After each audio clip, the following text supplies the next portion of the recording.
Triple Trio with Hutchi R S Dye and Terry Bailey and Faricho. It's Hong Kong racing with the blinkers off. G'day folks, great to have your company on Triple Trio. What a big week we've had in racing with plenty more action coming your way. Clint Hutchison is our man here in Australia. Hutch, how have you been, champion? I'm very, very well, thanks, Terry. Yeah, it has been a big week. It's been a good week for Hutchie's Honkers and the subscribers, and we managed to find a few winners. Wednesday wasn't easy, so we sort of got out with a score draw, but the weekend was great. We saw some nice horses compete and win, and this is a winner that Shane and found, and it was a good main play for us as well. Yes, we can. So it was nice to see him lob and keep up the record this season with our best bets, which is ticking over quite nicely. Wowee, this was an impressive victory. Terry's horse sat 4 wide without cover the whole way and managed to win Beauty Eternal. Shane and I will chat about him once we bring Shane into the fray. And I just love looking at these tracks, Hutch.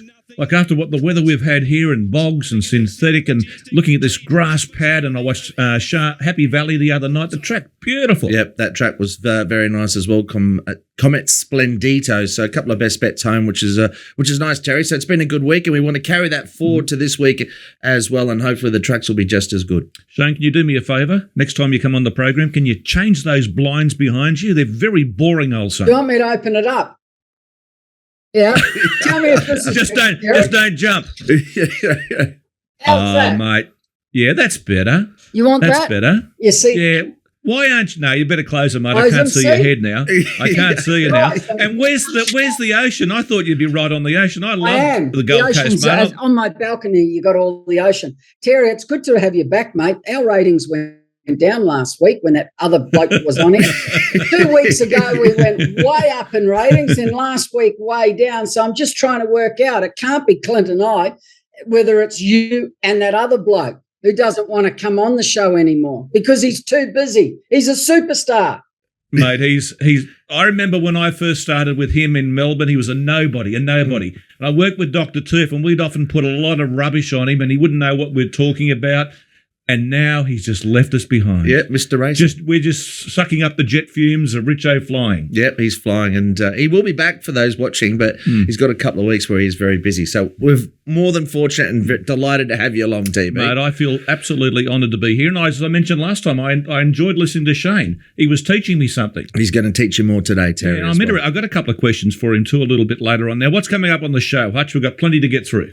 That we do, yes, TB. We've got Out the Gate. We've got the Sid file as well, which is a sweet defeat, as we know. We've had a few of those compete recently and win. Shane's going to do something new on this program. He's going through his Riding Masterclass, which is he's going to profile a jockey. This is going to be my favourite segment, I'm sure of it. He's going to say this. Not that your segments are no good, but this could be the big one. He's going to say this is what they're doing well, this is what they're not doing well necessarily, but we're going to kick off with an easy one for Shane to roll into. Maybe it is easy, maybe it isn't. We'll have to wait and see, but it's going to be Zac Purton. For today, we've got some star power with David Egan, of course, who rides at the Champions meeting. And we're going to preview, obviously, Sunday and have a little talk about a few other things as well. Plenty on the show, TB. What's happening, Shane, with Zac saying that J-Mac should be going straight to Hong Kong? The money's just too big there. What's he got no opposition now? He's crying out for a bit of opposition, is he? I actually did a story about, Clint, 3 or 4 months ago when I was writing for News Limited. And profiled what they were earning. And Zac earns 5 times more than Zachy. Zac earns 5 times more than James a year. That's a fact. You cannot deny it. It's on black and paper. Anyone can work it out. So if James wants money, he's going to Hong Kong to live and to ride. If he wants to live in Australia and have a good lifestyle and a nice life, which to him is good, my lifestyle's in Hong Kong, I prefer that, he'll stay here in Australia. He's got plenty of time, but Shane, hasn't he? Like, he's still only a young kid, really, when you look at him in riding terms when it comes to the years ahead. He can ride here another 10 years and then go to Hong Kong. He can do whatever he wants to do. I left when I was 33, so he's 30. So, yes, he's on top of the world here, and he's got no competition here at present. Jamie Carr's probably the closest to him in Melbourne. She rides very well. Not in the same class as James in big races yet, but she might get there one day.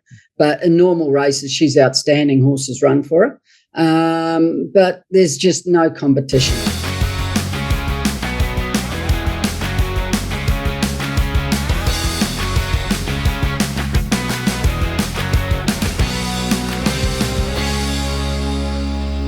Okay, Hutch, it's all about Zac.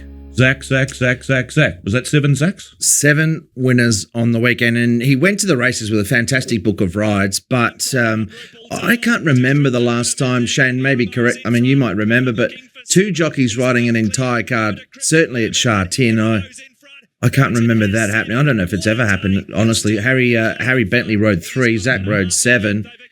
Gee, Shane, he put him in good spots, but I know he had some lovely rides, like I said, but he really dominated then. It was a good day for Harry as well. Fantastic for Harry, because I gave him a bake on that horse of Casper's last Wednesday night previous. It should have won for sure. He slaughtered it, missed the boat. So sometimes a rack up is good for them, and he rode extremely well, and I'm very happy that he rode the 3 winners.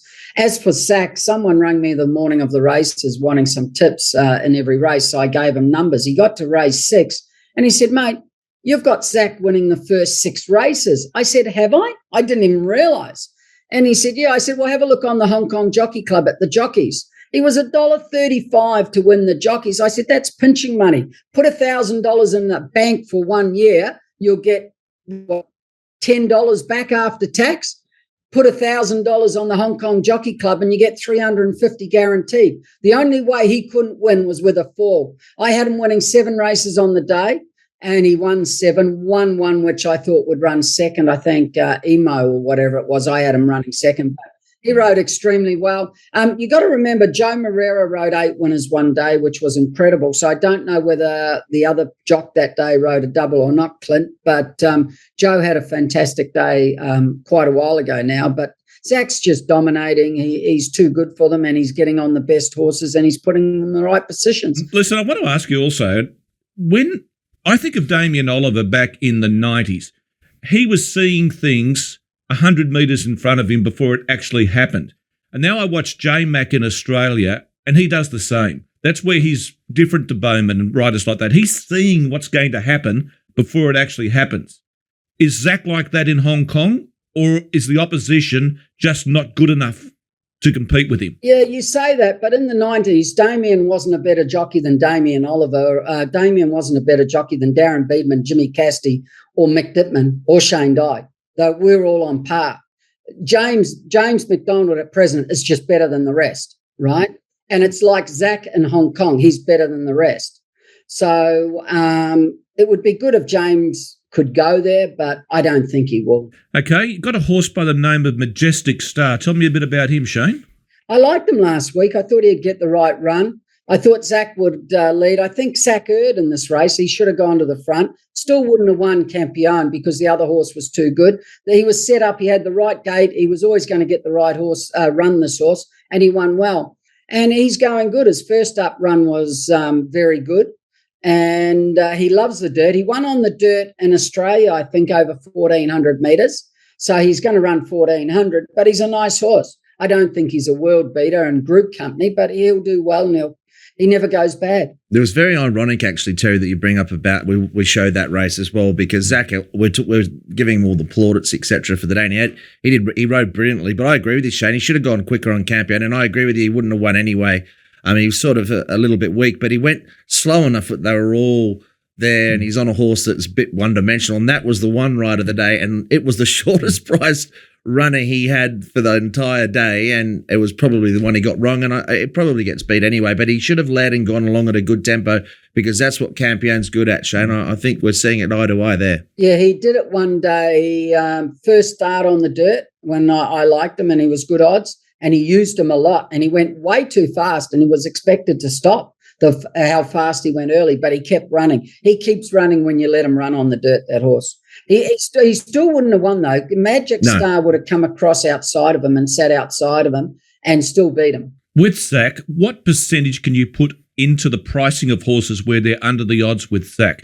We have Jamie Carr here in Australia. Every horse she rides now seemingly comes up under the odds. Is there a percentage mark you could put on that, Shane, where you're saying you're paying tax to back Zac? Well, you are and you aren't. It all depends in Hong Kong on how many winners he's ridden, because in Hong Kong, people like to back combinations of a jockey winning many races on the day, and they're called all-up bets. So you put it on with the Hong Kong Jockey Club and it's easy to do. So if a jockey's riding 2 or 3 winners, all of a sudden all their other horses are coming up really short.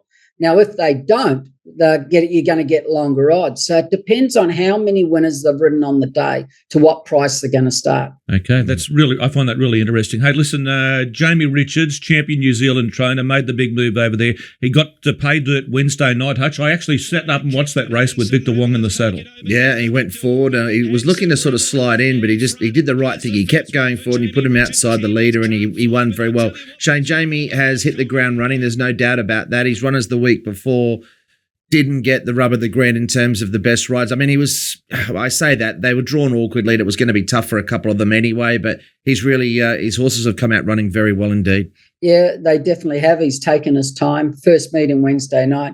Barriers beat him that night. You can say bad rides, but it's very hard on the C+3 with a few of them. And that horse there was actually a group horse and went really well in New Zealand. And he's down to the worst class 5. So he's got points in hand, and Jamie's got him back and knew the horse, and look what happened. How long will it take him to be one of the big guns if he is to reach that stage in Hong Kong? What's the estimation from you boys? Well, it's interesting you bring that up because I remember when John Sides first went to Hong Kong and Shane was doing all his riding, and I think at the end of the season when he won it, Shane said he sort of compared it to a Tiger Woods type performance because he started late, he didn't have many horses. And, of course, winning in those days, I think it was in the mid-50s to win it. Now you need probably 70-something, so there's more races, etc. But it was a phenomenal effort from John, and he's just every year he dominates. But I don't know if Jamie will quite reach those heights in the first season, but he won't be far away because I've looked at his list, Shane. He's got a lot of Class 4 horses and a lot of Class 5, but if you're going to be up there in the championship, he's probably got them at the right end to win multiple races, which is in Hong Kong, we know what you need. Correct. Terry, when John went there, he only had 12 horses to work with. And at Christmas time, he was about 25 behind, I think, then John Moore and Ivan Allen. And I remember one day saying to John Schreck there, he will be leading trainer this year. And people more or less laughed at me. I could see what he was doing with the horses and how they were. And he ended up winning the premiership. The last day I wrote a winner on him to just win the premiership for him that day. Jamie, I can't see anyone doing what John's ever done in Hong Kong ever again. Doesn't matter how good they are. What he's done is phenomenal.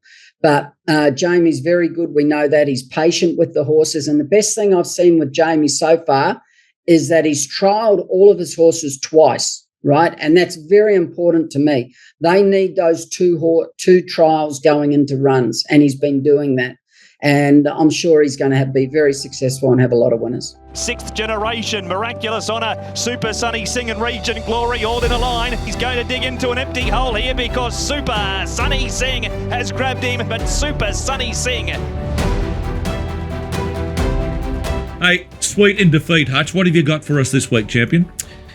Well, we'll have a look at. I thought it was a bit of a thin week actually in terms of good horses to follow, but I've got 3 in particular that I think we can follow. Magic Supreme, who was very well backed on the weekend. Turbo Power out of the same race, and then from Wednesday at Happy Valley, this horse is knocking on the door for a win. Raging Blaze. And outside of that, we have money munchers or money catcher files, the ones that you just can't keep backing. Tebby, and this is one, 5 elements. I've had a few of those over the years, you know. There's a few. I've got too many in the file at the moment. One's going to bite me sooner rather than later. But I tell you what, they have been costly. Look, Magic Supreme had to work a little bit here. I don't mind them going forward, but it wasn't the kind of track that suited that on pace runner. He was quite heavily punted, and he did a little bit of work early. So I thought there was some merit to this, and this race didn't rate too bad, I think, for an all-river race. Now, Turbo Power, he couldn't keep up early, but this horse actually really found the line quite nicely. I'm hoping that if they, whether or not they go to the mile, I'm not sure. Whether he can settle a bit closer over this distance, I'm not sure. But his late sectionals were excellent. That was Zach winning on Fiery Diamond, and I thought it was a good run. This horse, Raging Blaze, he's drawn bad. He settled well back, which he did again on this occasion from a better draw. there wasn't really much Alexei could do. He goes to peel out here, Terry, and you could see he was sort of stopped for a bit of a run there. This was the race that Jamie won, of course, but he's ready to win one. He just needs the breaks from a low draw at the Valley. He will be winning one very soon, and he might even win another one. You don't see Shane John Size with too many sort of dragging their heels in a Class 5. He knows that this horse is ready to win a race, and that's why he's still in the stable. Yeah, he can win a couple. He's a funny horse because you think he wants 1,200 metres and you put him 12 and he's not as dominant as he is in 1,000 getting back. He's got no early pace. You can't do anything about that. Alex did nothing wrong. He's always going to get back in a race. As you said, maybe 1,200, good gate, he might race a bit closer, but he doesn't finish as fast in a 1,200 as he does in 1,000. But as you said, he's a winner waiting to happen. Okay, let's go on now. We're going to the new the new series in the show, because I learned a bit off Shane last time out, and it's called RS's Riding Masterclass, I should say. Eramo's in front, Purton looking for 7. He's a length clear. Purton has 7. What a day, and still one to come. A wave of the wand, a puff of smoke, and the Magic Man pulls one out of the hat and makes it 8. Okay, we're going to do Zac Purton today. Now, Zac is not a gifted rider, and this is the good thing about it. Like anyone going to Hong Kong who is struggling, Zac struggled for the first 3 seasons. He's not gifted like a Joe Moreira or a Jimmy Cassidy, or horses don't run for him like Jamie Carr. But that doesn't mean he's not better than them. He probably is, right? So if you take this ride here, what Zac does is he makes his decision. He draws 12. This is C+3 last week. This was a great ride to just say. He's committed before the race to go back. First bend, he's saving ground, gets in. He knows he can't go forward. Then he comes out again to be 3 wide, following the winner, tracking up.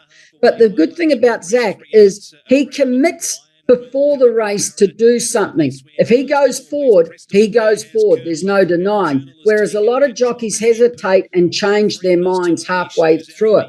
This horse runs nowhere. He runs 4th, but that's a perfect ride. He tracks. Now, with Zac, the first 2 or 3 seasons, he struggled because of one reason. From the 800 metres to the 300 metres, he used to run into dead ends, and he would be following wrong horses, and he used to panic and get into trouble. Then all of a sudden he realised with confidence, and that's come out of his game. Now he always finds runs, he never panics, and from the 800 to the 300, he's the best in Hong Kong riding. And that's the good thing about Zac. He's a star, he puts him in the right place, and he knows he knows bias of tracks better than anyone in Hong Kong, which is very important. Here's another race with, now if you watch this is D'Souza on the top screen. You watch up here on Yes You Can. Up here he hits the horse, which is the worst thing you could have done. There, boom. As soon as he did that, the horse got travelling too hard. Now Zac's back on the fence on here, same horse, just relaxed. And if you watch the top with D'Souza, and D'Souza could be the leading jockey in 2 years' time and the best in Hong Kong. He's just got to tweet a few things and he's going to go to the next level in Hong Kong. He's travelling now because he hit him and he pulled. Well, this horse is back relaxed with Zac, same horse, different races. And now D'Souza's pulling too hard. He's come out 3 deep and goes on the horse. And it cost him the race because he should have been relaxed, running 4th, following the winner, and he would have run over top of Woodburn Bro. And this is a classic example of the difference of jocks in Hong Kong at present. But D'Souza, I think, will probably be leading jockey there in 2 years if Moreira doesn't come back and Zac goes. Now, you see here, Zac's just waiting. He bides his time. He's not panicking. He's got the horse very relaxed. He comes out where the other horse is gone, and he's first up the other horse too. Zac comes out now, and because he saved all the energy in the world, he quickens and wins the race. So that's a little bit of a difference, just giving it to you there. Then we can go on to what does Zac do wrong in a race? And I've noticed the last few meetings he's got a bit better because I've brought it up a little bit. The one mistake Zac makes in a race is he's a little bit too aggressive on horses at the start, which don't need to be and want to be further back. And I brought it up 3 weeks ago with Wins for All. Now, here's a horse called Fun and Glory. This horse goes better back. You see him push him out of the gates, and he's pushing. He's going to end up fourth with the run of the race. I think he might have been favourite this day. This was first up. Now, to the eye of the beholder, that looks a perfect ride. He's running fourth. But to me, I'm watching the race. I said, well, he can't win. He's got no hope being there. He's better off back a bit. Now, you watch him here. He gets keen, and he's starting to pull. That's because he's too close and he's not relaxed. Now, if you have a look, he comes out at the top of the straight, and you watch what that horse does. He doesn't find anything, and to the eye of the beholder or whatever, he looks very, very disappointing, whereas to me, he was not disappointing, that horse. He was taken out of his comfort zone. Now, I brought it up 2 weeks ago with Wins All, and he went no good, and I had him in the room why he went no good. He was close. His next start, Wins All, 1,200 metres, run third, went really well, nothing wrong with the run. This horse here can go better next start, ridden back a bit. He didn't finish the race off. That's the only thing Zac does wrong. But in saying that, the trainer might want that horse ridden there. And Zac just says, yeah, agrees. Like, I see the trainer wanted Wins All, he said, ridden up there. That horse there, he might have wanted ridden up there. So it's not actually Zac's fault, but he's outstanding. He's the best in the Hong Kong, and he doesn't do much wrong apart from that. He absolutely does nothing wrong. Yeah, that's fantastic analysis, Shane. And it is interesting because it's and also the fact that they try that. I mean, I agree with everything you said, Shane. But the fact that they try that, for example, with that last horse. I mean, sometimes you're not going to know until you throw the dice and say, well, let's try and put him forward. I hate it when, or dislike it, I should say, when they just get into a horse might run well a certain way, but they're also not willing to change things up. They think, oh no, you've got to get back on him, and it's sort of pace over pattern. You know, I don't mind trainers, etc., trying different things or I'll tell you a tactics. classic example, Clint. Skyfield. Yep. He's just a horse who's got to get back. Forget last start, but go back last season, the season before. They tried to ride him up there in a race, and it just backfired. He's a back marker who wants to be left alone, and after 300 metres, he gets on the bit, right? And you just got to hope that they're going fast enough that the leaders come back to him. But if they go too slow at the half mile, he gets trucking really hard, that horse. So he needs the pace on. But the day they went forward on him, he went no good at all and stopped. He's got to get back and run on that horse, and you won't change him. And there's flip sides of that as well, Shane. There's horses that like to get out and get bowling on their own and actually like a lead and get their breathing right. Well, yeah, they like to roll along, and I think sometimes we see riders with leaders as well. They think going slow is better, and it isn't, Shane. You know more about that. That's that happy medium where you got your horse travelling well, going quick enough where they don't move, but also suiting your horse. Our classic example, you couldn't go fast enough on him in front. He just kept going. He was an incredible horse, but when he used to get in behind, he was not the same horse. He couldn't quicken like he could in front, and he used to break their hearts. Happy Valley, 3 rides you want to look at, Shane? Yes, this was very interesting. This is Alfie Chan. This was a bad ride. I'm going to show you here on Jazz Steed. He's at the back there, and he comes out on the point of the turn. I'm going to show you how much ground it costs him, right?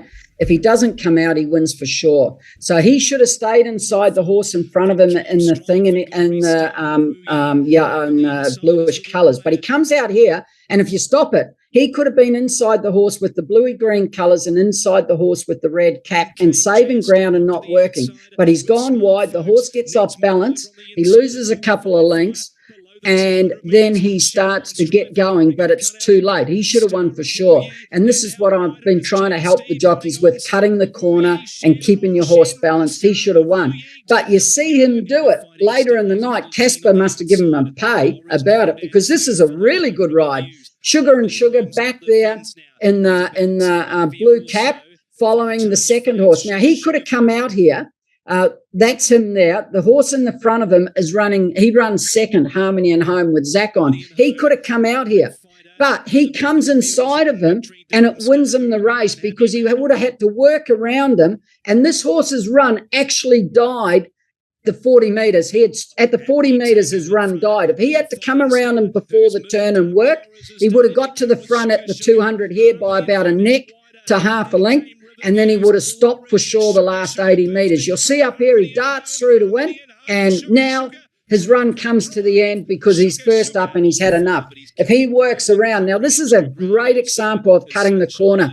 I'm going to show you Jumbo Legend, very good ride, Vincent Ho, back on the fence. Now you have a look at Exuberant outside of him here, right? And I'm going to show you how much ground it actually costs you turning for home.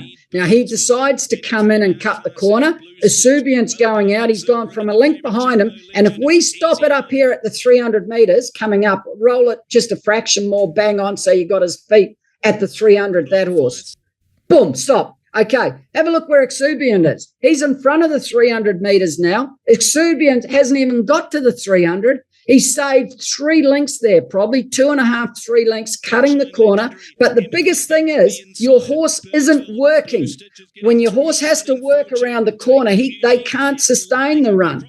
And he's cut the corner, and now he goes, boom, darts through. Very good ride. And a very good ride of Alfie Chan's on Sugar, but not so good on Jazz Steed. And you're seeing a lot of races now. These horses are coming from back, cutting the corner and coming out and winning. And it's happening every meeting. Hutch, for me, looking at that Sugar replay that Shane was showing us, I would say, and I don't know the form, I would say as a punter, I wouldn't want to be on that horse at his next start because he got gifted that race with that ride. He only had a dash for 100 metres or so. So for me, if he drew a bad barrier at his next start in the big field, he'd be a big risk. I'll be with him next time, Terry.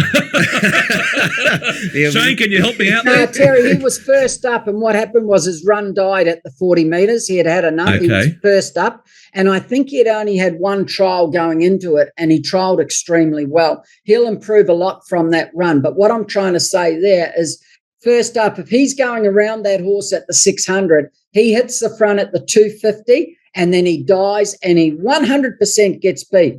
But because he didn't make him work around the bend, he cut the corner, he got inside and he got a clear run and he quickened, but then he died at the 40 metres instead of dying at the 100.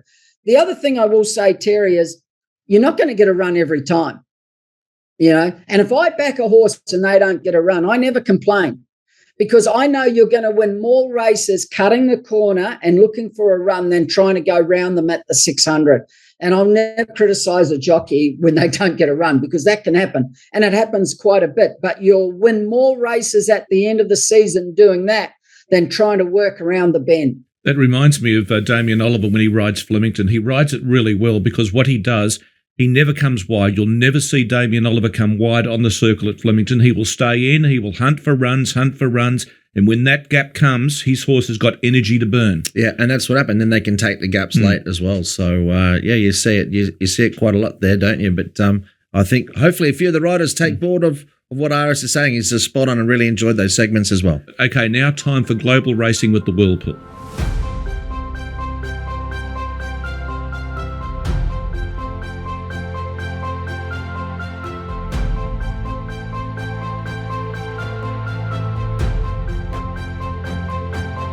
Huge program of racing, British Champions Race Day. Clint, tell us a bit about it. Some of the star jockeys, the star horses. Star horses, well, Baaeed is one of the biggest in the world at the moment, isn't he? And it will be his swan song as well. So, everyone will be tuning in and be great to obviously invest in the meeting with the Whirlpool, etc. But the quality races, I mean, it's a meeting, as we can see, with the 6 races there that will be broadcast, and around the world we will be playing. This is the creme de la creme, Terry, obviously, at this particular meeting. Hopefully the conditions will be okay. I mean, it's that time of year in the UK where it can be a little bit testing, but yeah, he's going to be the highlight horse of the meeting, Baaeed, and it'll be great to see him. But look, there's some terrific races. We've got Very Elegant going around again, and she's going to be in the fillies and mares race as well. So that's over a bit of a trip. So it'd be interesting to see how she goes, if she can get a genuine tempo for once. I love the idea, Shane, in England where they have 6 races and not 10 races like we have in Australia, where you just get the best of the best.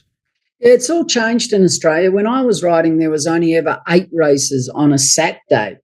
And that was the same Derby Day. Remember that, But now it's gone to 10, and that's the way they want more turnover, so more races. And it is what it is, Terry. Absolutely. What are we expecting of Very Elegant, by the way?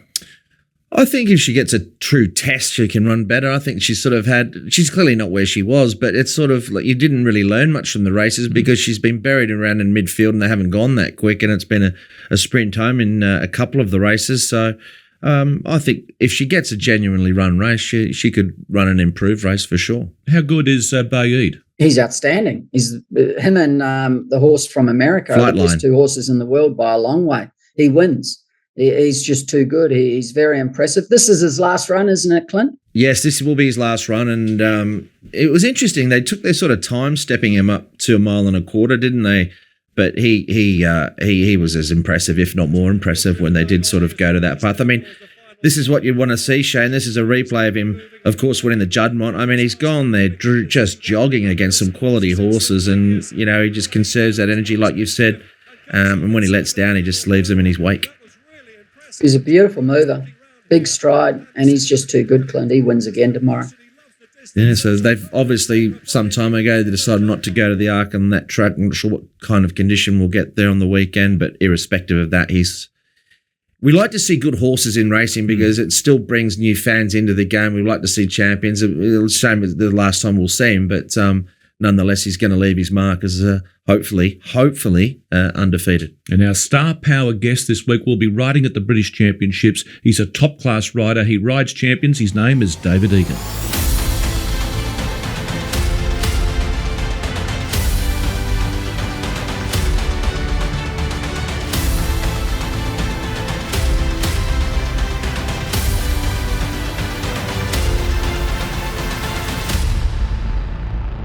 David Egan joins us on the Triple Trio as our star power guest.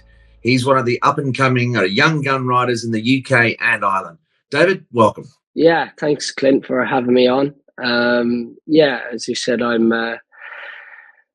going through a purple patch. Things have been going really good for my career at the moment, and hopefully long may it continue. So obviously, like as I mentioned, your father's a jockey, still riding, of course, John Egan, but the dam side as well, is also some racing background in there. I know your grandfather was the late Desi Hughes, so you really got racing all through your background. Yeah, it's in the second dam as well, you could say. So it's it's all good. So it's brilliant to grow up in an industry such as this that's so tight knit, but I could enjoy it and experience it firsthand. Probably what gave me the bug at such a young age to get involved in the industry. And obviously, in your formative years now, and your apprenticeship, you've had a fair amount of success over in the UK as a young rider. Yeah, I was lucky enough in my second season riding. I was Crown Champion Apprentice, so that was a big achievement early on in my career.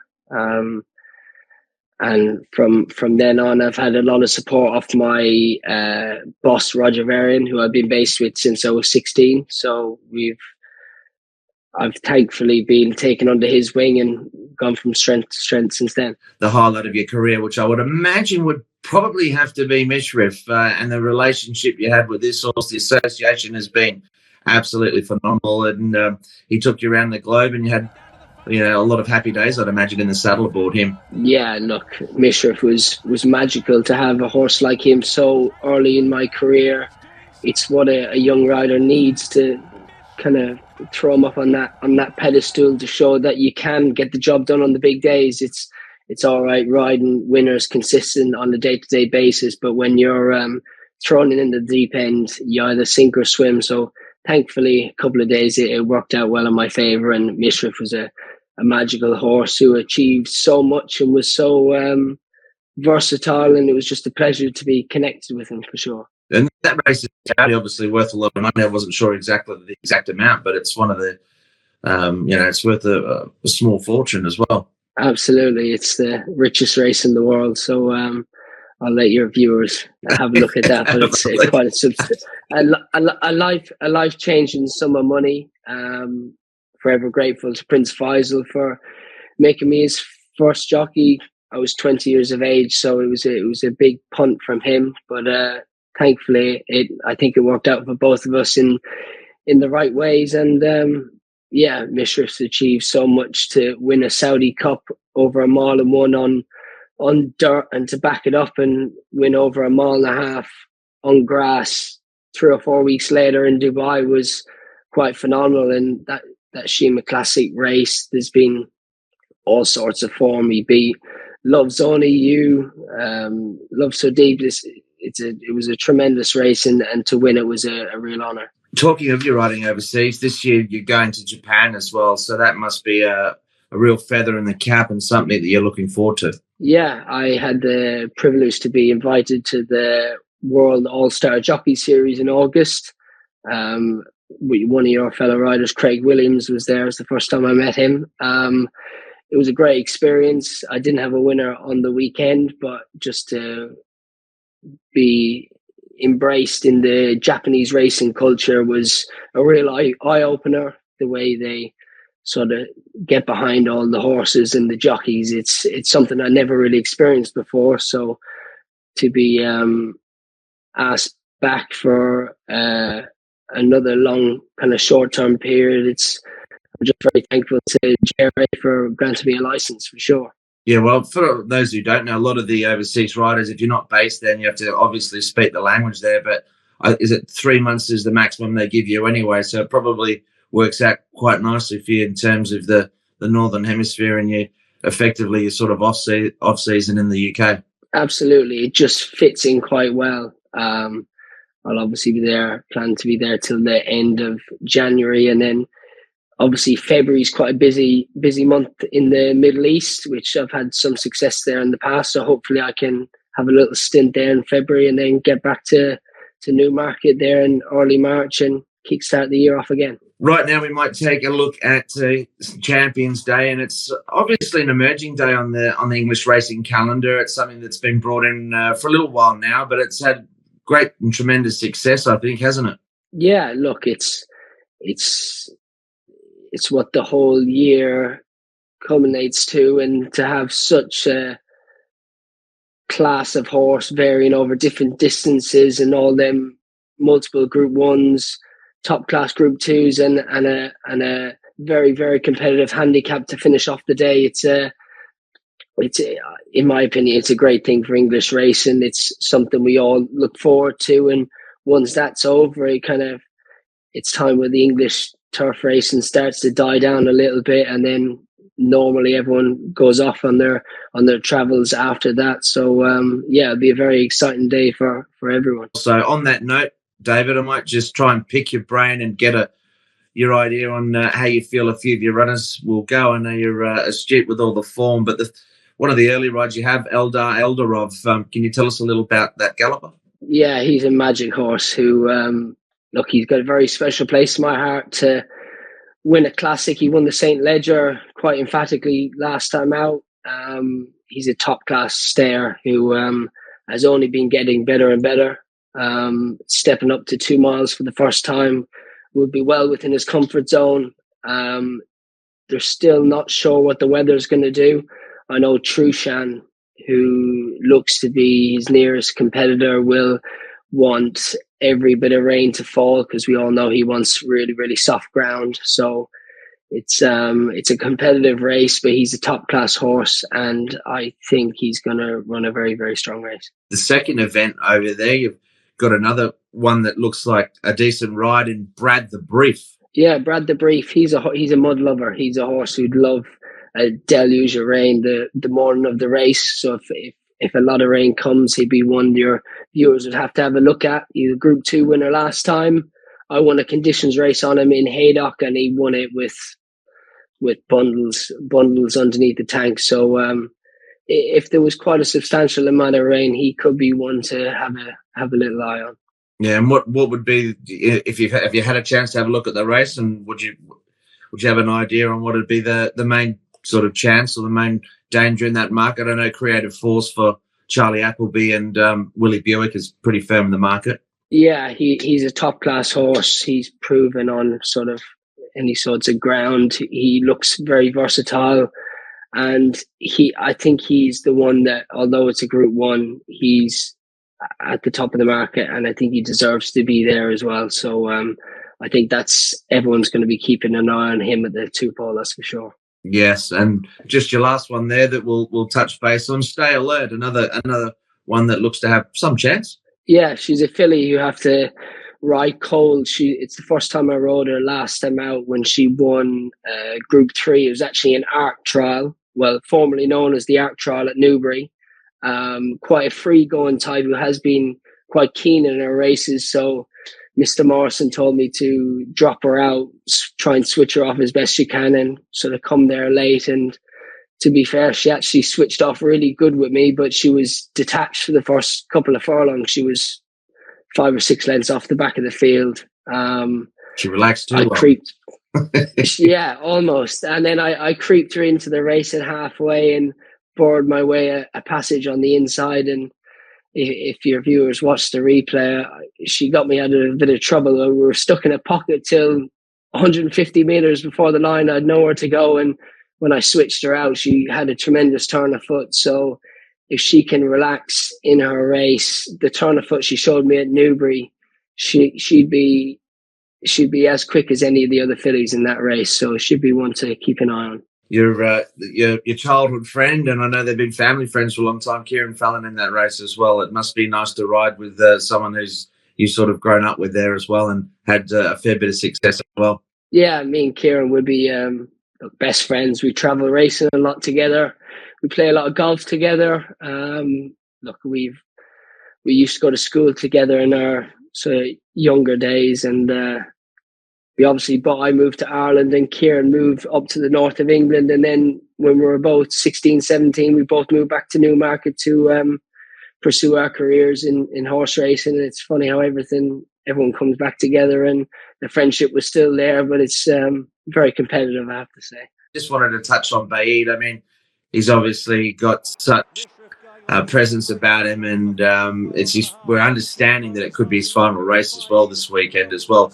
Tell us your thoughts on him and just the sort of feeling you get there. I know you're not riding on the race on the weekend, but it might be something special to sit back and watch anyway. Yeah, absolutely. When a horse like Baaeed gets put, not compared, but in the same sort of sentences and brackets as Frankel, it just shows the authority he carries in his races. He's so professional, switches off in his races, got an immense cruising speed. He takes Jim Crowley into his races like he's doing a bit of track work, and he puts the race to bed in a matter of strides. So he's a horse with a lot of ability, a very good constitution, which not all the greats have, and he's got them all in abundance. No, that'll be great to watch. And look, we'll enjoy watching you as well on the weekend, Dave. Listen, once again, thanks very much for your time, and best of luck there on Champions Day. We'll wish you all the very best, and hopefully you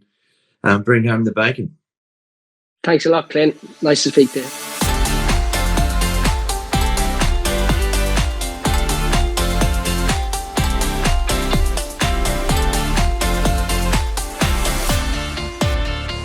Okay, guys, let's get to the business end of the program now. We need winners on Saturday. Hutch, where are we starting?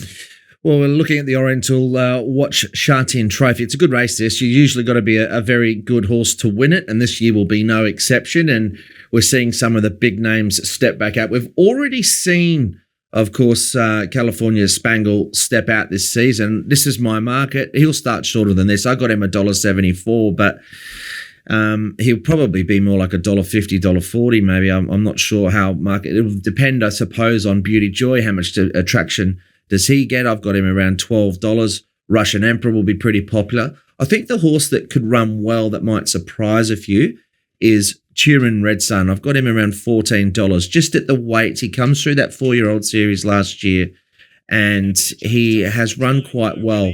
But the Boom horse, what price does he start, Shane? I'm not sure. $1.30, $1.40, probably that. He's pretty hard to mark too much shorter just on previous meetings, but he gets a few favours this time around, and he came back in superb order.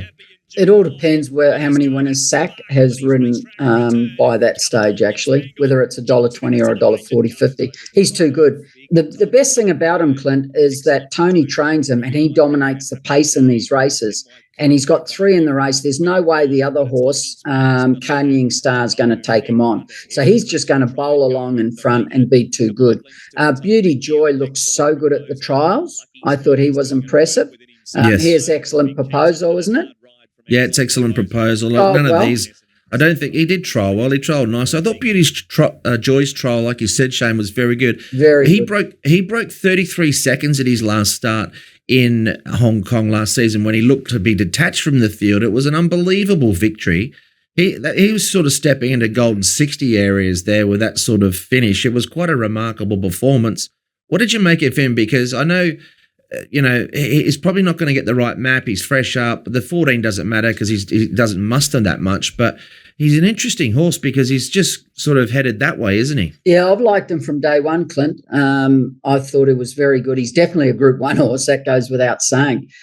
Gate 14, I'm not too worried about it. It's probably good because then he can settle where he wants to settle. He doesn't have to bustle to go forward. And if he misses the start, he just goes back and comes down the outside. I don't know where he'll be. It depends on how he jumps. But he's very, very, very good, I think, Clint. I've got him second. Of course, everyone will. It's not hard to work out the top 2. And then for third, you can have anything. Anything can run third. A lot of them are trialled all right, actually, in the race. And they're all group horses. And they're all trialled, most of them good, so anything will run third. Yeah, I think what Shane said from a pace perspective, and Zac won't want to go too slow. He didn't last time on California Spangle, but there's a lot of horses that will be getting back in this race and will be sort of conservatively ridden. California Spangle's going to have all favours in front, but Turin Red Sun's the one with a lightweight. He can race handy enough, and obviously they lined up a couple of times last season, and he won't be disgraced. It just might be at the weights. I mean, he's pretty well in. He doesn't carry much there, so that could be one option. I know Beauty Joy will be popular, and I'm agreeing with what Shane said, but there might be a little bit of value around Turin Red Sun, perhaps. California Spangle, he's got a lovely action, hasn't he? Big, long, lengthy stride on him. I'd love to. That's the only time I've seen him, Shane, and he was just held together. I'd love to see him flatten out. He'd be awesome. He was a very good 2-year-old, and then he come back as a 3-year-old last season in Hong Kong and just went ahead in leaps and bounds. He ran the Derby right out of 2,000 metres, which was a bit of a surprise.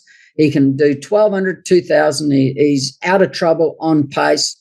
He's very, very good. He's a star, Terry. Is he? What's he by, if you don't mind me asking? He's by Star Spangled Banner. Wow, big boy for a Star Spangled Banner too. Hey, listen, what's the plays, boys?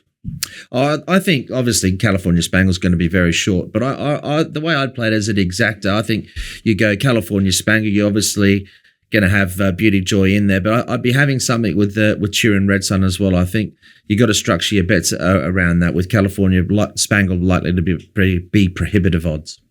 Let's go on to race number 9 now, and this is a Class 3 over 1,400 metres, Hutch. Impressive last start winner was Two Shell, who's ridden by Zac and John. So it's actually quite a few horses in this one lineup from the last time that Two Shell went around. Captain Win was a little bit unlucky in that race. So he lines up once again, and there's a case to be made, I suppose, for him. And we've got Ice Legend in the race as well, who I had a smaller play on actually at the price, and he could be another interesting runner here. We'll take a look at it, Terry. Ice Legend, he's sort of in the middle of the screen. He's starting to angle away from horses there in the middle of the track. Through the line, Shane, I thought Two Shell was very good. He's going to be short again. I mean, it's a hard one because he's going to be sort of borderline under the odds, and I can make a case for Ice Legend to maybe, or Captain Win to turn the tables, but ultimately it's Two Shell's an improving horse, so that's what you've also got to factor in, but he looks the horse to beat Two Shell, and I think that looks the right form reference. Is that fair enough? Two Shell, yeah. He meets all these horses about 6 or 7 pounds worse, I think, Clint. I could be wrong. I liked him last year, but at the end of the season, he struck those couple of wet tracks.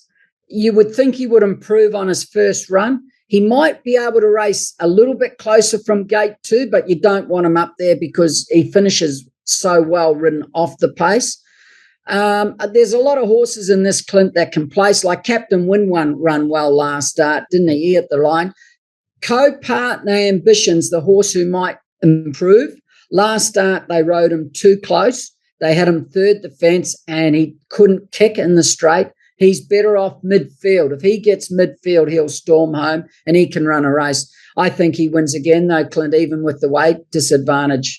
Ice Legend ran well last start too. He probably should. I mean, you'd have to have Two Shell marked favourite. You'd have to say he's the one to beat. He got the best ride of all time and the perfect race for him, the way it's set up last start. Who's to say it won't happen again? But I think Ice Legend this time, I mean, he drew low when he went around against Two Shell. He got a lot further back than I thought he would. He was eased at the start. I don't think they need to be quite that negative, and he's had a run. He's the one that I thought, well, depend on the day. If he got the right price about him, he let down well, and just a slight swing in the weights, he might be able to turn the table. You're mentioning again, Hutch, that he just got the run of the race. Everything went according to plan. So you've got to tax him a little bit and say, you're not probably going to get that same run again. You might go close, and then you've got to take something off for that, don't you? Well, you say that. He's drawn well, and So you're saying I'm wrong again, are you? No, well, he's gonna get a good run again, but I think he will be a little bit of unders just with his profile, Terry. He's won 3 of 7. He looks like he's going to go higher. But we'll have to wait and see. But you'd have to mark him favourite, say he's the one to beat. But I could envisage that I'd have something small and Ice Legend. What price do you think he's going to be realistically, Hutch, when they jump? Oh, I've got him. I did do this race, and I had him pretty short. He was sort of in the high 2s, I think, from memory. So he's going to be a tough one to beat. Okay. And race number 10 on the card, Class 3 1200. What are we doing here, fellas? Well, this is another good race. I think this is really quite an intriguing race, and I'm interested to see what Shane's got to say about Bundle of Charm, who he had analysed his ride with Alexia Bedell last start. But Packing Treadmill returns off a pretty good trial. Only one trial, not two, as Shane said. We've got Super Fortune. But one thing we've got in this race is a lot of pressure. So you've got 2 horses that can really roll at speed, Super Winner and Super Fortune. I think Zac will be relatively conservative early from this wide gate. We see him go forward often, but this was Packing Treadmill's recent trial. He's had 2 trials leading to his return, and on my ratings last season, his peak figure was fresh up, and then he constantly put up good ratings, Terry.